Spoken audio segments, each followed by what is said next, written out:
Hey everybody, welcome back to the channel. This is a G.I. Joe Classified Series action figure review. We're going to be taking a closer look at Zartan, who's part of the Classified Series figures from Hasbro. He comes in box number 23, and he's got some really cool side art there, and comes with that updated picture on the back with some extra people in there, including Cobra Viper, who's right here. And if you've seen my previous review, you know Cobra Viper was one of my favorite figures when I was a kid.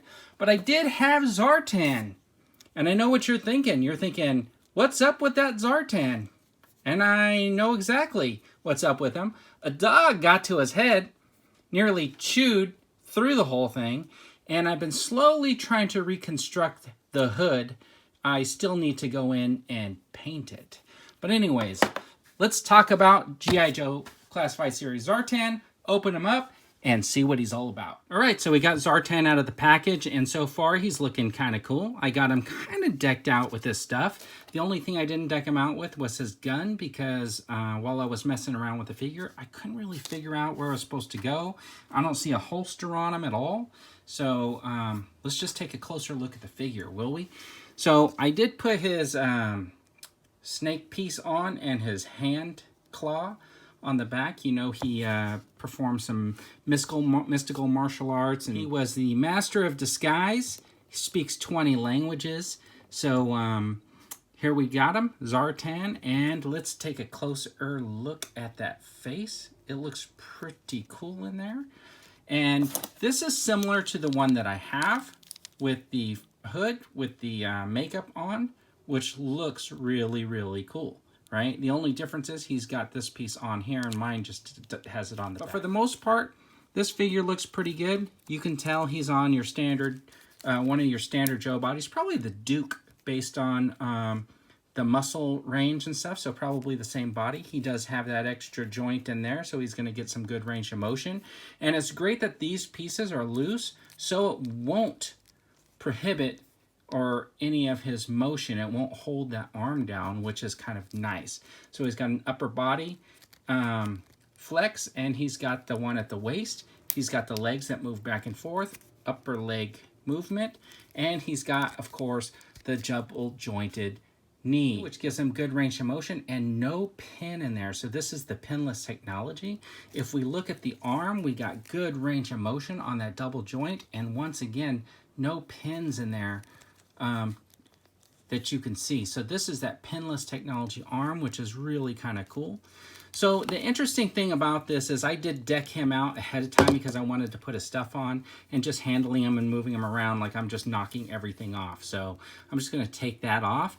He only had this one sheath on the back that holds his knife, and it sat in there really, really well. So I had like a hard time getting it out and putting it in. But the thing is, it's just one color. So we've seen that two-tone on some of these other figures where they do a different color in the handle. But for some reason, these G.I. Joe Classified Series figures, for the most part, their weapons are coming all one color. There's no two-toning, there's no texture on them, so they are kind of like skimping in that respect.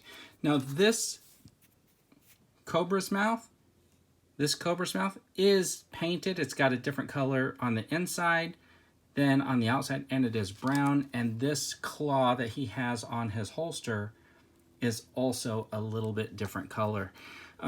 So if you look though, I mean, this looks really good. I'm very impressed with all of the texturing that they do in what's supposed to be the fabric now.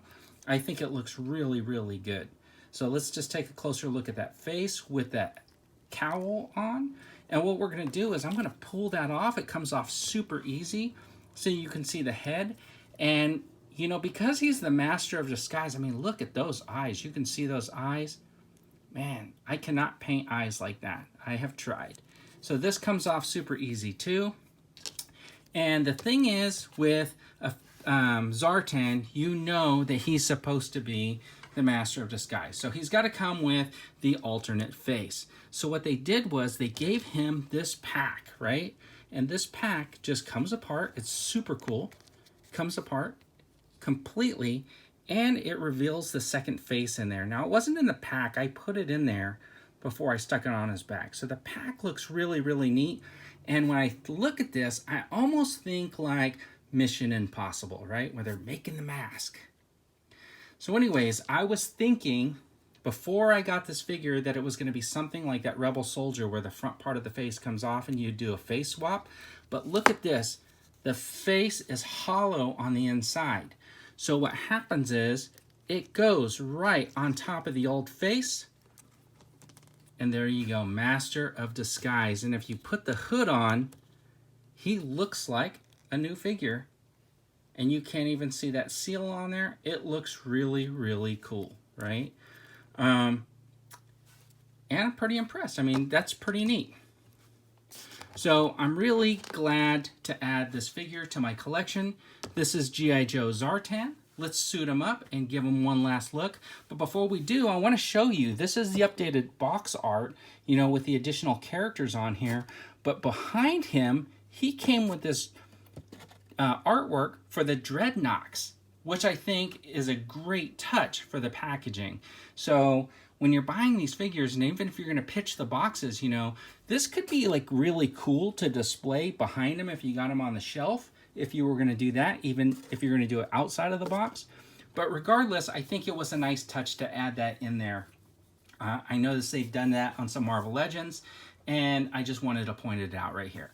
Anyways, everybody, thanks for tuning in. I really appreciate it. Have a great day.